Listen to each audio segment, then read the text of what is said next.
I think, first of all, there is, of course, a moral and ethical question about using violence, about killing people in the name of a cause, whatever that cause is. But even if we put the ethical and moral questions aside, if we say we're not interested for a moment in, the ethical, moral implications of using violence, if we're just purely looking at whether violence works or not, we will find that more often than not, violence actually makes the situation worse than better, and that non-violent methods on the whole are far more effective than violent methods. And that's for a number of reasons.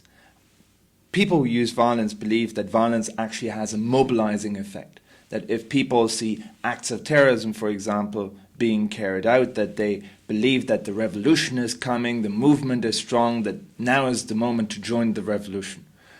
In reality, of course, violence does not mobilize people. In fact, it divides movements. It actually creates the disintegration of movements. And quite often, it actually puts people off joining movements.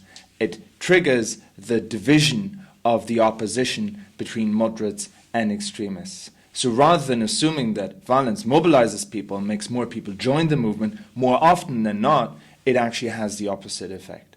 Another assumption by people who are using violence is that governments are paper tigers and that they can easily be brought down if you're only using the right acts of violence, if you're only manipulating the situation through a few acts of symbolic terrorism or whatever kind of violence you're using. The reality is that this kind of assumption is based on almost ideal conditions. Ideal conditions in which you have a foreign occupation, population is behind the insurgents, the commitment of the colonial power of the foreign occupier is weak, the government can be brought down easily. In most situations, that's actually not the case. Governments will not give in easily to violence. So what you end up is a situation in which violence is not only not bringing the government to give in, it's actually destroying your own movement. That's what happens in most cases. Not in all cases, not always completely useless, but in most cases, non-violent forms of resistance have actually been proven to be more effective than violent methods of resistance.